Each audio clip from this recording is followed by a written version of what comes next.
Welcome to 7C's Tutorial Center. Magpadayon ta karon sa atong pagtuon sa Microsoft Word diri sa 7C's Tutorial Center. Step by step binasaya nga tutorial.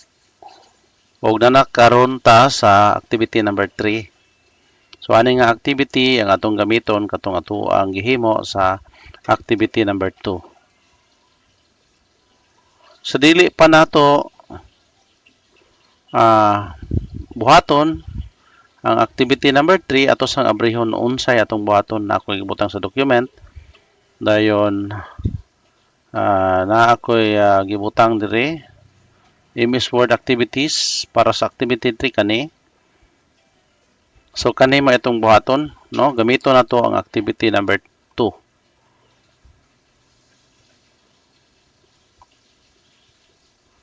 So ari ta sa Word document. Dayon gamito na to ang atong activity number 2. Kani ang buhaton na to karon ato ning page layout, ato tas layout. Dayon atong ipababag i-change lang nato ang orientation o landscape.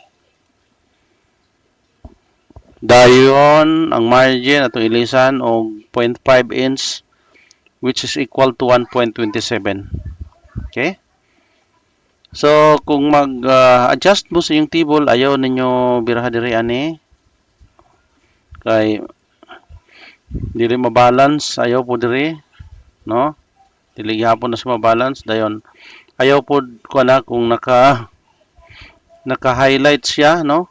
Okay, maguba ang inyong table.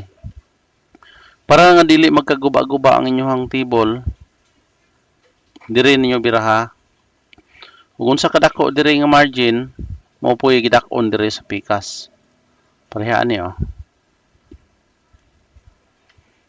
Dayon pagkanipod.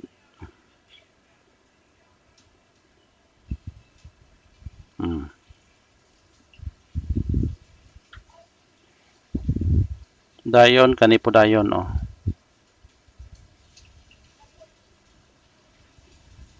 Saktuhon lang.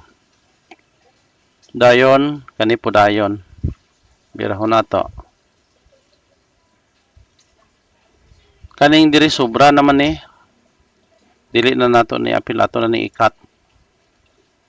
Okay, kanilang may ato ang himuon no.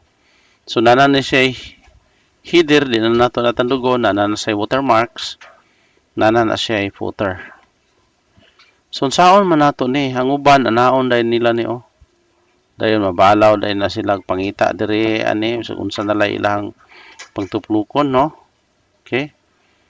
So uban i-right click na nila. Dayon ini right click nila ila din ang color-coloran no. Pwede ra man gud gyapon oh. Color-coloran nila kung unsay color ang ilang gusto. Pero naay pamaagi ani nga dili ta diri kay malangan man ta ani. Adto ta sa pinakadali. No, adto ta sa pinakadali. Asa man dapit ang pinakadali? Adto ta sa table design oh. Ani ta sa table tools, table design. Dayon ay daghan diri ay. So nara diha magpili lang ta og mamahaw ani nga color. Bisag dili ijo kayo maugod basta kay mamahaw kani o mao man eh. So kana pindot lang ka. Dali ra kaayo di ay no. Uban mabalaw pa nag color. So kani tapad ra na niya. Dayon diri sa ikatulo. Mangita pud ta ni. Okay. Murag kani mo ni. Color. Dayon sa ikaupat. Diri gihapon ta sa ikaupat. Katong may pagka-green pero may pagka-green siya pero naay walay lain inani di. Diri sa pikas baga. Kung dili na siya available, di lang po ta na mamugos ka ni. Ano siya? Nung itataglayan ba? Okay, so dili man jud kinahanglan jud nga atong at least ang akong tuyo lang ani karon nga na-expose ta, no? Ay di man mo ay akong kuluran kanira dayto may kuluran ako ana, no? Kani may kuluran ako adto. Kani may kuluran ana. Then kani dili day na kani. Base sa atong guide ha, kani day. Dali ra man pod good pag change. So nahuman ang ato ang activity 3. So kare na lang pod may atong uspon ang watermark. Pwede ra man na i-double click diha oh. Para mo na inyong ilisan og activity 3. Okay? Dayon pagkahuman kay inyo manggigamit ang inyong activity 2, maguba man to siya og mao to yung i-save diretso. Ayaw i-save dire. Ayaw nagpindot ta ng save diretso. Ari mo sa file, save as lang.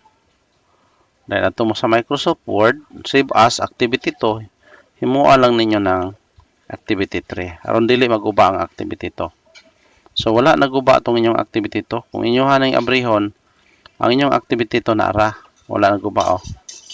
Nag-save as man mo, manang nahimo siya nga activity 3. Okay, so mao to nga atong activity number 3 nang hinaot ko nga naamoy nakatunan ani. Og para sa wala kabuhat sa activity 1 ug activity 2 na i-link nga ako ang butang sa description box aning atong mga video. Tuplo ka lang ninyo to aron inyong balikan kay mas maayo jud nga kung magtuon ta aning Microsoft Word inyo lang ning sundon ning ato ang gibuhat gikan sa activity 1 padulong aning activity number 3 dayon aron pod mo nga makasunod sa mga sunod nato nga mga video. So, paki-subscribe lang pod mo diha para pod na makasuporta mo sa channel para makapadayon ta og panghimo og mga video tutorials, no? Daghan pa kay tang mga pangbuhaton. So, ang ako lang gipangayo ninyo mao ang inyohang kinasing-kasing pagsuporta, no? Nasayod na mo ana unsay ako ang buot ipasabot. So, daghan kayong salamat.